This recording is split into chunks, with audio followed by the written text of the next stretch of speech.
नमस्कार बंधुरा मंजू किचेने स्वागतम। आज आमी दई पटल बनाबो। दई पटलेर जोन्नो आमी 6 पिस पटल निये निয়েছি। এটাকে আমি এখন কেটে নেব।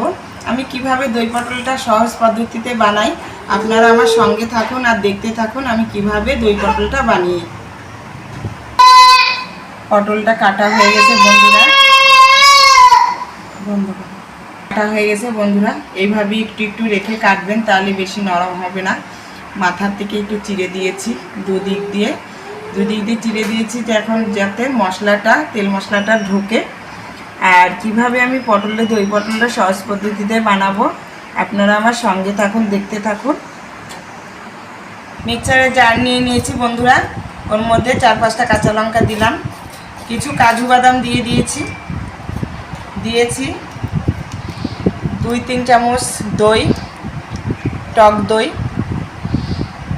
দইটা দিয়ে পেস্ট করে নেব। তেল দিয়ে দিয়েছি, পটলগুলি নুন হলুদ মেখে রেখেছি আমি এক এক করে ভেজে নেব। তেল গরম হয়ে গেছে, পটল দিয়ে দিয়েছি, পটলগুলি এক এক করে ভেজে নেব। ঢাকা দিয়ে দিলাম। পটল ভাজাটা বসিয়ে দিয়েছি বন্ধুরা। এখন আমি নিচ্ছি জিরের গুঁড়ো, ধনের গুঁড়ো দিচ্ছি, জিরের গুঁড়ো,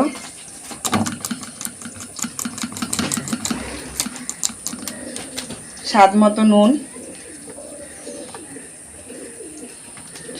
নুন, হলুদ গুঁড়ো,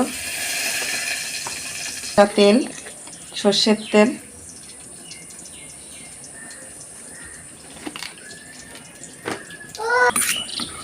মশলাটা সুন্দর করে মিক্স করে নেব। আমি সব সময় রান্নাতে কম মশলা দিয়ে রান্না করি বন্ধুরা। আমার রান্নাটা আপনারা একটু ফলো করবেন, দেখবেন আমি সব কিছুতেই একদম হালকা মশলা দিয়ে রান্না করি। কেননা আমরা বয়সের সাথে সাথে আমাদের সব কিছুই হয়ে কমে যায়। তার জন্য আমার পটল ভাজাটা হয়ে গেছে। এখন আমি এটা এক এক করে নামিয়ে নেব।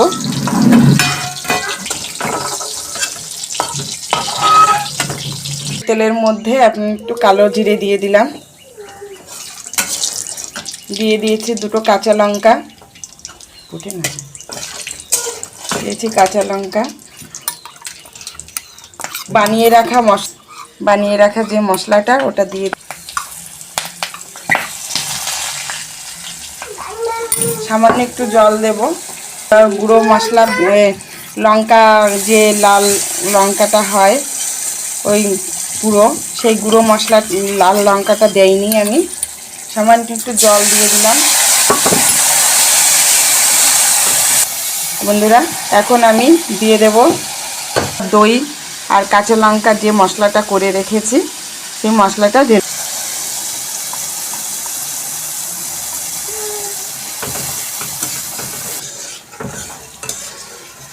স্বাদ মতো চিনি দিয়ে দিলাম।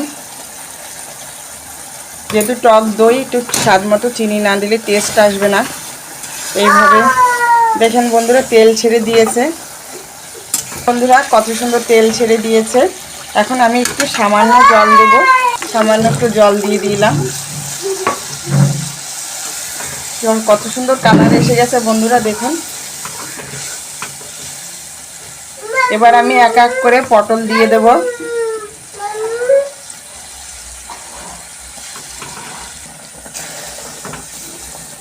দেখুন বন্ধুরা কত সুন্দর কালার এসেছে।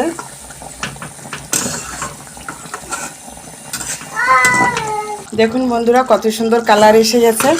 আমার দই পটল রেডি। এইভাবে সহজ পদ্ধতিতে দই পটল বানাবেন, গরম ভাতে খাবেন।